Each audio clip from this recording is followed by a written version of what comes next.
आज हमने जो जिले के हमारे पीसीसी के पदाधिकारी इंचार्ज हैं, जिलाध्यक्ष हैं और हमारे विधानसभा के प्रभारी हैं, इन सबको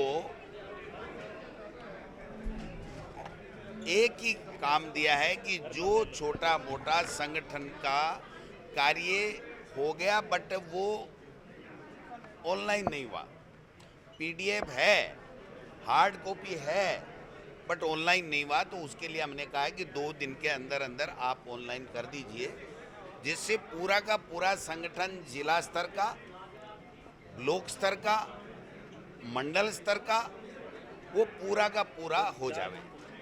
दूसरी बात, नगर कांग्रेस कमेटी 246 में से 124 की कार्यकारिणी बन गई, तो जो बाकी की है वो हमारे प्रभारी जा करके बैठ करके और 2-4 दिन के अंदर, इस सप्ताह के अंदर बनाएंगे। बीएलए हमने 52,000 में से 26,000 ऑनलाइन कर दिए विथ फोटो। जो बाकी के 100 विधानसभा क्षेत्र के हैं वो हम ये चाहते हैं कि 10-15 दिन के अंदर अंदर वो बीएलए भी हम लोग बना दें। तो हमारा बूथ अध्यक्ष बन गया, हमारी बीएलए पूरा बन जाएगा, हमारा मंडल की कार्यकारिणी बन जाएगी और हमारी ब्लॉक की कार्यकारिणी और जिले की कार्यकारिणी, ये तमाम चीज़ें हमारे साथ में हो जाएंगी। तीसरी चीज़, जो वार्ड कांग्रेस कमेटी का हमें गठन करना और ग्राम पंचायत कांग्रेस कमेटी का भी हम गठन करेंगे, तो उसके लिए जो ही वार्ड और ग्राम पंचायतों का नोटिफिकेशन सरकार करेगी, तो जो हमारी पहले से बनी हुई है उसको रिव्यू कर लेंगे और नए तरीके से बना देंगे, जिससे जो वार्ड और ग्राम पंचायत बन रही है उनका समन्वय ठीक ढंग से हो सके। इस दिशा में भी हम लोग काम करेंगे। और जो ये सरकार जानबूझ करके, क्योंकि राजीव गांधी जी ने जो संविधान संशोधन 73वां 74वां कर करके जो पंचायती राज के और नगर निकाय के चुनाव हर हाल में विधायक और एमपी की तरह और राज्यसभा के सदस्य की तरह जो 5 साल में होने का संविधान में प्रावधान किया था, उस संविधान के प्रावधान को तोड़ने का काम कर रहे हैं, उस संविधान की अवहेलना कर रहे हैं, अवमानना कर रहे हैं। इसके लिए जिला कांग्रेस कमेटियों की हम सभी जिलों में शीघ्र ही इसी हफ्ता में बैठक कराएंगे। उसके बाद में एक बड़ा आंदोलन हम लोग प्रदेश कांग्रेस कमेटी और कांग्रेस कमेटियां करने जा रही हैं कि आप जानबूझ करके संविधान का उल्लंघन कर रहे हैं, आप असक्षम हैं, आप जानबूझ करके संविधान की अवहेलना कर रहे हैं। इसके लिए आपको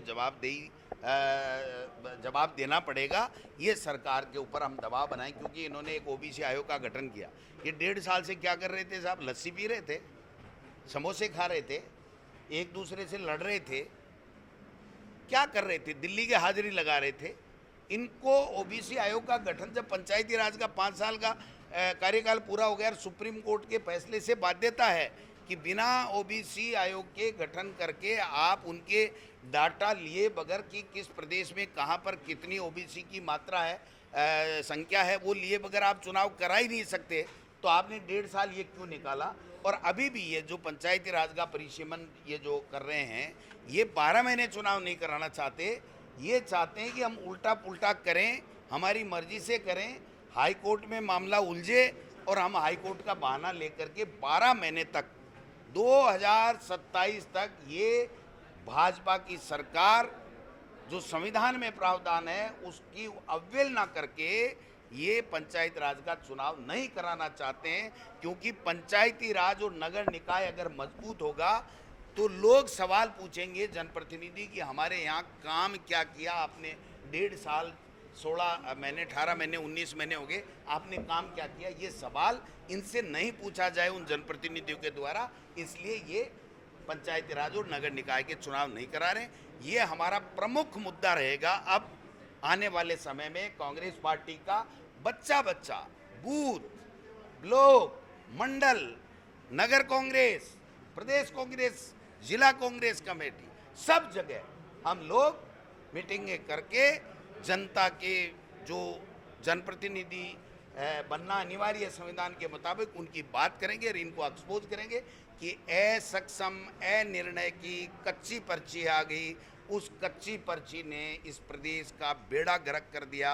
इस प्रदेश में विकास नाम की कोई चीज़ नहीं है। केवल आपसी नूरा कुश्ती ये लोग बाग खेल रहे हैं। एक दूसरे को बीजेपी में बीजेपी के नेता नीचा दिखाने की चेष्टाएं कर रहे हैं। मैं समझता हूं कि ये राजस्थान का दुर्भाग्य है कि ऐसे लोगों के हाथ में सत्ता चली गई जो कोई निर्णय लेने में सक्षम नहीं है, जो संविधान को नहीं मानते हैं, जो जनता की समस्याओं का समाधान नहीं कर सकते हैं। ऐसे लोगों के हाथ में सत्ता आ गई तो इसलिए आंदोलन करने की आवश्यकता है और हमने आज से आगाज कर दिया। इसकी रूपरेखा हम शीघ्र जारी करेंगे। आपका बयान आया कल की भजनलाल सरकार 5 साल चलेगी। मुझे आपके मीडिया ने पूछा था कि ये सरकार, मैंने कहा ये सरकार तो 5 साल चलेगी, बीजेपी की सरकार 5 साल चलेगी, हमें तकलीफ भी होगी लेकिन हम संघर्ष करेंगे। अब उसी दौरान अगर कोई भाई ने पूछ लिया कि साहब गहलोत साहब ने ये कहा था कि भजनलाल को हटाया जा रहा है, तो मैंने कहा भाई वो उनके पास कोई इनपुट होगा। अब मीडिया ने ऐसा तोड़ मरोड़ के कि साहब वो तो कह रहे हैं भजनलाल नहीं हटेगा और आप कह रहे हो कि भजनलाल नहीं हटेगा और वो कह रहे हैं भजनलाल हटेगा। भजनलाल तो 5 साल रह ही नहीं सकता, किसी सूरत में नहीं रहेगा, क्योंकि भजनलाल ने कुछ किया ही नहीं है।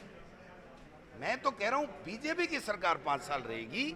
मैंने कल भी यही कहा था, आज भी यही कह रहा हूँ, मेरा बाइट उठा के देख लीजिए कि बीजेपी की सरकार भी रहेगी, हमें तकलीफ भी होगी, जनता को तकलीफ भी होगी, लेकिन हम संघर्ष करेंगे और जनता के साथ खड़े होंगे। अब भजनलाल जी की पर्ची कब बदलती है वो तो देखते हैं। रंधावा जी ने कहा कि यूनाइट पार्टी आज आप किस तरह से यूनाइट कर रहे हो ताकि सर यूनाइट ये आपको दिक्कत कहाँ लग रही है?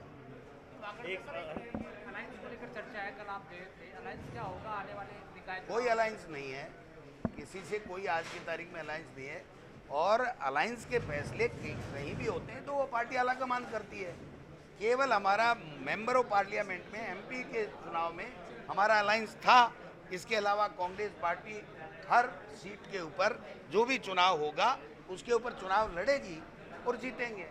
वैसे हनुमान बेनीवाल के घर का जो लाइट कनेक्शन है वो काट दिया गया है और उन्होंने कहा है कि व्यवस्थापूर्ण है, इस तरीके से किया जा रहा है। उनके भाई साहब सुनो, उनका तो लाइट काटा है, राजनीतिक व्यवस्था से मेरे यहाँ तो ईडी भी भेजी थी। तो ये हम बार बार कहते हैं कि राजनीतिक व्यवस्था पालते हैं, राजनीतिक व्यवस्था से काम करते हैं, टॉर्चर करते हैं, संविधान का उल्लंघन करते हैं, कानून का उल्लंघन करते हैं, सरकार का मिसयूज करते हैं। ये हनुमान बेनीवाल हो, गोविंद डोटासरा हो, चाहे और कोई हो, सबके साथ में करते हैं। ये गलत है और इसी का विरोध है और इसीलिए इनकी विदाई होना तय है। आने वाले समय में जब चुनाव होंगे तो कांग्रेस पार्टी जीतेगी। एक उन्होंने ये भी कहा है कि हनुमान बेनीवाल ने कि कांग्रेस के नेता तो रात को बीजेपी वालों के साथ बैठते हैं, बातचीत करते हैं। और कोई बात? धन्यवाद, थैंक यू।